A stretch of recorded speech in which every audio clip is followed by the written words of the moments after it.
Halo semuanya, jadi saya hari ini ingin memberikan tutorial mengenai beberapa rumus yang sering digunakan untuk data seperti ini, data banyak seperti ini. Jadi di sini saya menyiapkan ada 100 data penjualan dari spare part, dan ini nantinya akan menjadi data untuk menjawab pertanyaan-pertanyaan yang mengacu pada rumus-rumus yang nantinya akan saya ajarkan.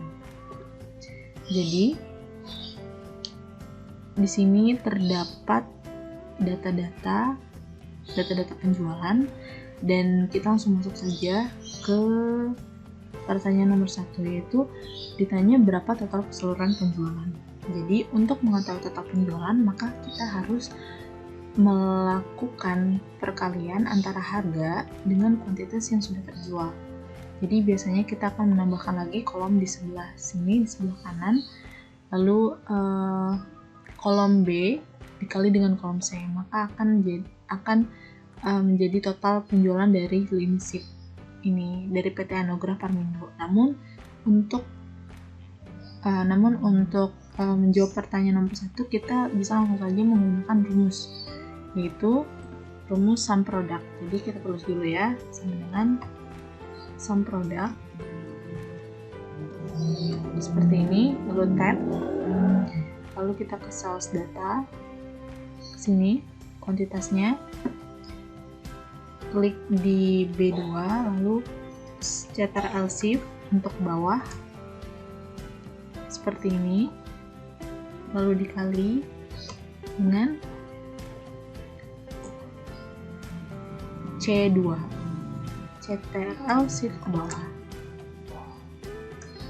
lalu tutup kurung. Kenapa di sini langsung tertulis tabel 1 kuantitas dan tabel 1 harga? Karena sebelumnya data ini saya jadikan ke tabel, jadi untuk rumusnya akan terlihat seperti ini. Intinya sama aja, namun caranya seperti ini. Lalu kita enter. Nah, maka nilai dari total keseluruhan penjualan ialah sebesar 3M. Oke, kita lanjut ke pertanyaan nomor 2, yaitu untuk mengetahui berapa total penjualan dengan status penjualan terkirim. Jadi kita hanya menjumlahkan total penjualan dengan status terkirim. Bagaimana caranya? Kita menggunakan rumus sum if. Nah, namun sebelumnya kita harus membuat total penjualan terlebih dahulu, jadi perkalian antara kuantitas dan harga. Karena rumusnya bisa digunakan hanya dengan sum if itu dua hal. Jadi coba kita tulis dulu ya sum if. Nah, di sini ada tab. Nah, di sini ada range, kriteria, sum range. Jadi pertama, range itu kita pengen tahu status penjualannya seperti apa, range-nya itu ya. Jadi range itu berarti status penjualan. Di sini kita CTRL shift ke bawah juga. Jadi untuk di keyboardnya itu CTRL shift, lalu klik keyboard yang tanda ke bawah. Setelah itu di sini, lalu setelahnya itu adalah kriteria. Jadi kita titik koma, kriterianya adalah kita ingin menghitung berapa banyak yang terkirim. Ketik lagi, lalu kita sum range. Jadi sum range ini berapa banyak total penjualan dengan status terkirimnya. Jadi kita ke total penjualannya, CTRL shift ke bawah, lalu tutup kurung dan enter. Lalu kita klik di sini tanda kutip di atas untuk memudahkan pembacaan. Nah, jadi terdapat 3,1M. Lalu untuk yang ketiga, berapa total penjualan dengan status penjualan retur dengan lini produk SIP? Jadi di sini ada terdapat dua keadaan, yaitu penjualan retur dengan lini produk SIP. Kalau tadi kan sebelumnya cuma ada satu keadaan ya, satu situasi di mana total penjualannya dengan status terkirim. Nah, di sini menggunakan sum juga, namun sum if pakai S, sum ifs seperti ini, lalu tab. Nah, kita di sini kita lihat ada sum range dulu. Jadi sum range tadi itu apa yang ingin kita jumlahkan, yaitu total penjualannya kan yang ingin kita tahu berapa total penjualannya. Jadi di sini sum range itu ya total penjualan. Kalau tadi di sum if itu total penjualannya di akhir, kalau yang sum ifs itu di awal. Jadi kita klik yang ini berarti ya kan, lalu titik 2, dan selanjutnya adalah kriterianya tadi yang statusnya apa,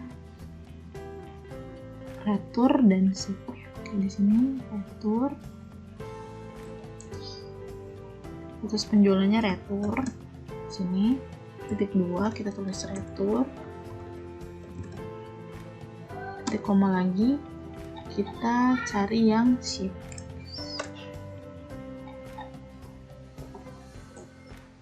Titik 2 kutip ships.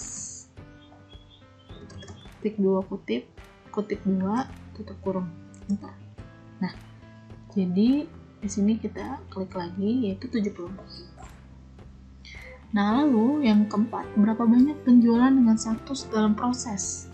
Kita hanya ingin tahu berapa total penjualan yang statusnya itu dalam proses. Jadi bukan total penjualan, tapi banyaknya penjualan.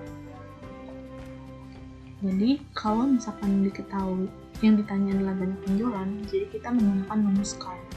Jadi sama dengan count if. Karena di sini kita mau tahu statusnya dalam proses. Jadi tab count if dalam proses. Ini ya, Ctrl Shift ke bawah, titik koma, berarti dalam proses. Sini titik kutip 2 dalam proses, titik 2 tutup kurung, enter. Jadi terdapat 8 ya, 8 proses yang masih dalam 8 penjualan yang masih dalam proses. Lalu yang kelima, berapa banyak penjualan dengan status dalam proses dengan lini produk Classic Cars. Jadi di sini karena terdapat dua situasi yang tadi saya jelaskan sama penggunaannya dengan rumus sum ifs, maka di sini kita menggunakan rumus count ifs sama dengan count ifs. Tab di sini kita minta dia kriteria pertama dan kriteria selanjutnya. Kriteria pertama, lini produk ini, enter, Classic Cars, ketik 2, Classic Cars.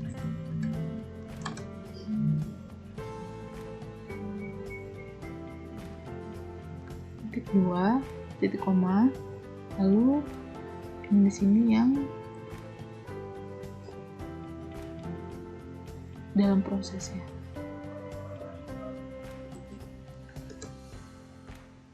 Dalam proses. Nah, ini titik 2 dalam proses. Jadi ada 4 yang berapa banyak penjualan. Jadi ada 4 dengan lini produk Classic Cars yang statusnya itu dalam proses. Nah, jadi seperti itu penggunaan dari 5 rumus. Nah, jadi kita akan coba tes menggunakan filter ya.